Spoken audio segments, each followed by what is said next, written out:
नमस्कार साथियों, मैं मुकेश यादव। आप सभी को एम के स्टडी पॉइंट पर बहुत बहुत स्वागत है। देखिए, कल 21 नवंबर है और कल जो है उत्तर प्रदेश पुलिस का रिजल्ट आने वाला है। और जो भी लोग अभी दौड़ना नहीं स्टार्ट किए हैं वो लोग अभी भी शुरू कर दें। जिनका भी नंबर लगभग 85-90 प्लस आ रहा है काटने पीटने पर, तो वो लोग अभी भी रनिंग कर दें। अभी भी समय है, अभी भी दौड़ बन सकता है।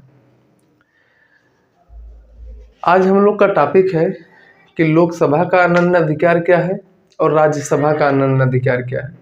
कौन सी शक्ति ऐसी है जो कि सिर्फ लोकसभा को प्राप्त है और कौन सी ऐसी शक्ति है जो कि सिर्फ राज्यसभा को ही शक्ति प्राप्त हो, लोकसभा में नहीं उस शक्ति को दिया गया है। तो देखते हैं लोकसभा और राज्यसभा का अनन्य शक्ति देखते हैं। तो जैसे है राज्यसभा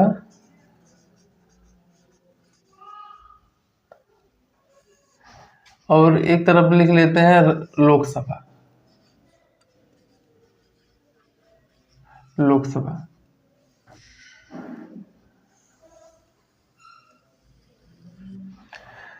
अगर राज्यसभा में देखें तो आर्टिकल 249 और आर्टिकल 312।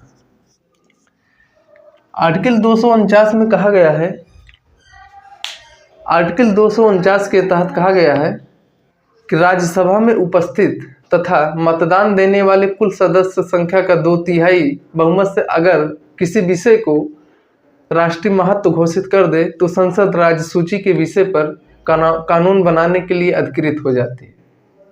आर्टिकल 249 में है इसका वर्णन।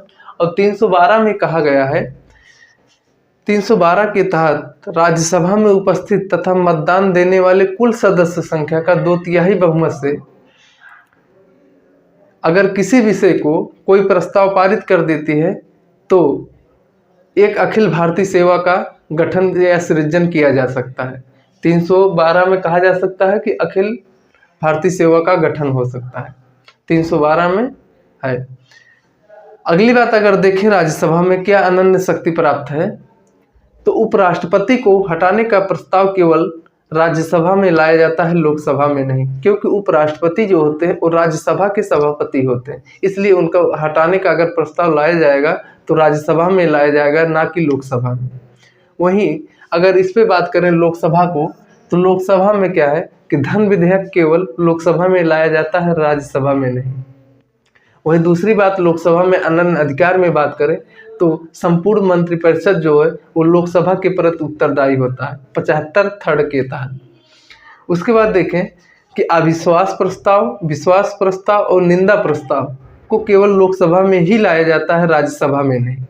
वहीं विनियोग विधेयक जो है ये भी केवल लोकसभा में लाया जाता है, राज्यसभा में नहीं। ये सब जो है लोकसभा के अनन्य अधिकार है। और इसमें जो आर्टिकल 312 हो गया, आर्टिकल 249 हो गया, और इसमें उपराष्ट्रपति को हटाए जाने के जो प्रस्ताव है राज्यसभा में लाया जाएगा, ये सब जो है राज्यसभा के अनन्य अधिकार हैं।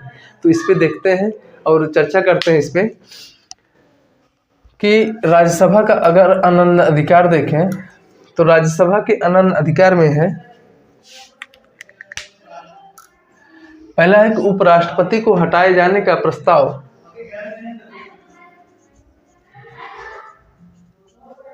उपराष्ट्रपति को हटाए जाने का प्रस्ताव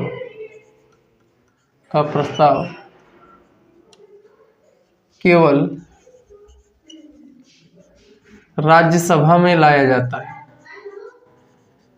राज्यसभा में लाया जाता है। ये जो है राज्यसभा के अनन्य अधिकार में शामिल है। दूसरी बात देखें अगर, तो आर्टिकल 312 के तहत राज्यसभा में उपस्थित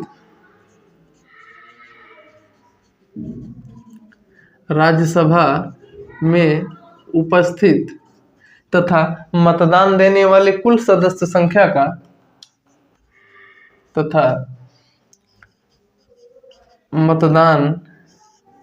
देने वाले कुल सदस्य संख्या का 2/3 बहुमत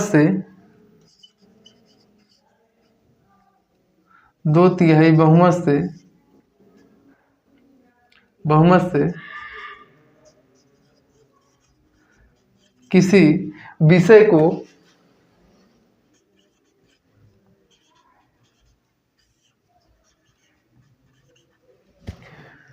पारित कर दें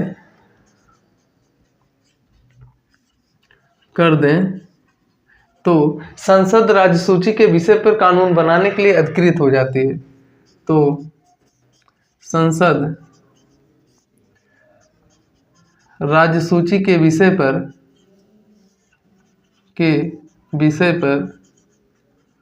कानून बनाने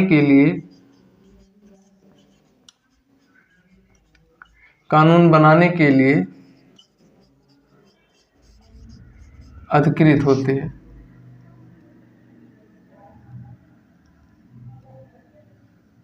नहीं, थोड़ा मिस्टेक हो गया, रुक जाइए।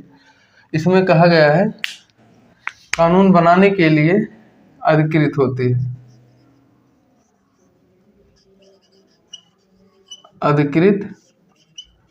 है,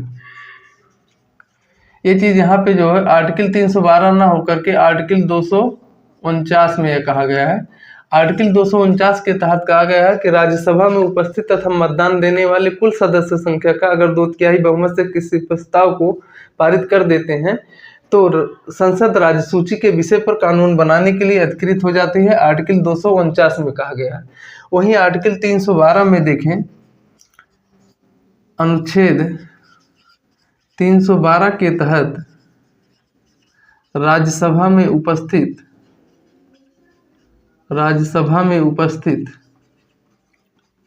तथा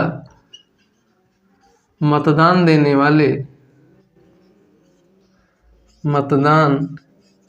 वाले कुल सदस्य संख्या का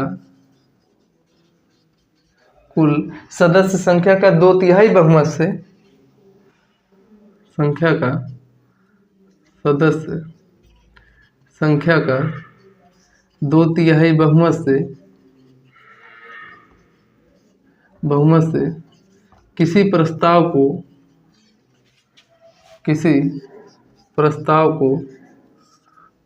प्रस्ताव को पारित कर दे तो एक अखिल भारतीय सेवा का सृजन किया जा सकता है। एक अखिल भारतीय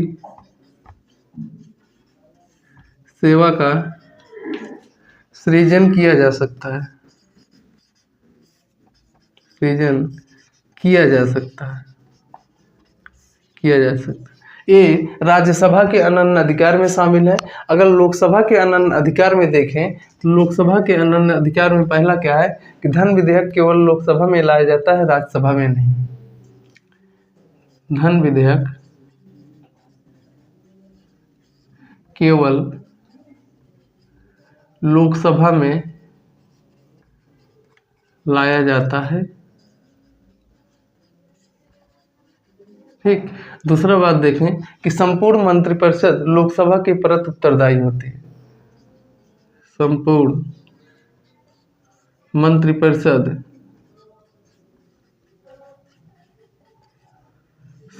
मंत्रिपरिषद सामूहिक रूप से लोकसभा के प्रति उत्तरदायी होती है।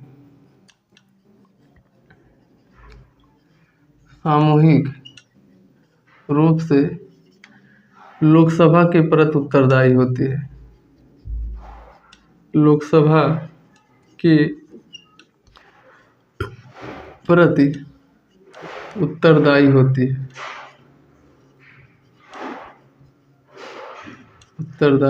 है। अगली बात देखें कि विश्वास प्रस्ताव, अविश्वास प्रस्ताव तथा निंदा प्रस्ताव को केवल लोकसभा में लाया जाता है। विश्वास प्रस्ताव, अविश्वास प्रस्ताव, अविश्वास प्रस्ताव तथा निंदा प्रस्ताव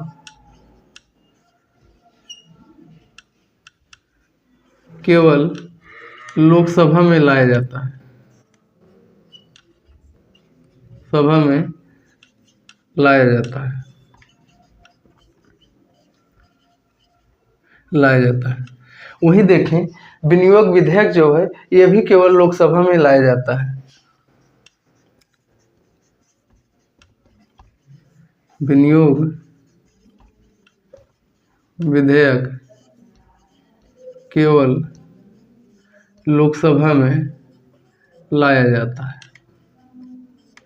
लाया जाता है। ये जो है लोकसभा के अनन्य अधिकार में शामिल है। अब इनको एक बार देख लेते हैं क्या है। जैसे अगर राज्यसभा के अनन्य अधिकार देखें, राज्यसभा एवं लोकसभा के अनन्य अधिकार, अनन्य अधिकार, तो राज्यसभा का अगर देखें, उपराष्ट्रपति को हटाए जाने का प्रस्ताव केवल राज्यसभा में लाया जाता है, ना कि लोकसभा में। वही देखें, अनुच्छेद 249 के तहत कहा गया है कि राज्यसभा में उपस्थित तथा मतदान देने वाले कुल सदस्य संख्या का 2/3 बहुमत से अगर किसी विषय को पारित कर दे तो संसद राज्य सूची के विषय पर कानून बनाने के लिए अधिकृत होती है। वहीं 312 में अखिल भारतीय सेवा का उल्लेख किया गया है कि अगर राज्यसभा में उपस्थित तथा मतदान देने वाले कुल सदस्य संख्या का 2/3 बहुमत से किसी प्रस्ताव को पारित करते हैं तो एक अखिल भारतीय सेवा का सृजन किया जा सकता है। एक अखिल भारतीय सेवा का सृजन किया जा सकता है। यह पूछता है कि अखिल भारतीय सेवा का सृजन किस अनुच्छेद में शामिल है, तो अनुच्छेद 312 में। यह जो है राज्यसभा के अनन्य अधिकार में शामिल है। वहीं लोकसभा के देखें तो धन विधेयक केवल लोकसभा में लाया जाता है, राज्यसभा में नहीं। संपूर्ण मंत्रिपरिषद, ये भी इम्पोर्टेंट है। संपूर्ण मंत्रिपरिषद पूछता है कि लोकसभा के प्रति उत्तरदायी है या राज्यसभा के प्रति उत्तरदायी है, तो आंसर है लोकसभा के प्रति उत्तरदायी है। अगर बात देखें कि विश्वास प्रस्ताव, अविश्वास प्रस्ताव तथा निंदा प्रस्ताव को केवल लोकसभा में लाया जाता है। वहीं विनियोग विधेयक के बारे में अगर देखें तो विनियोग विधेयक भी केवल लोकसभा में लाया जाता है। ये सब इम्पॉर्टेंट है, महत्वपूर्ण है और एग्जाम में बार बार क्वेश्चन रिपीट भी होता है। जितना भी पढ़ाया जाए, कहीं से भी आप लोग पढ़िए, उसका रिवीजन करिए और उस पर क्वेश्चन सॉल्व करिए। जरूर देखिए, जो है डाटा आपका कन्फर्म होगा। और लोकसभा के अनन्य अधिकार हैं, इसको देखिए, 1-2 बार वीडियो को रिवीजन करके देख लीजिए, सब पूरा कंफर्म हो जाएगा। कहते हैं कि सफ़र में मुश्किलें आए तो हिम्मत और बढ़ती है, सफ़र में मुश्किलें आए तो हिम्मत और बढ़ती है, अगर कोई रास्ता रोके तो ज़रूरत और बढ़ती है, अगर बिकने पर आ जाओ तो घट जाते हैं कीमत अक्सर, और ना बिकने का इरादा हो तो दाम और बढ़ती है, ना बिकने का इरादा हो तो कीमत और बढ़ती है।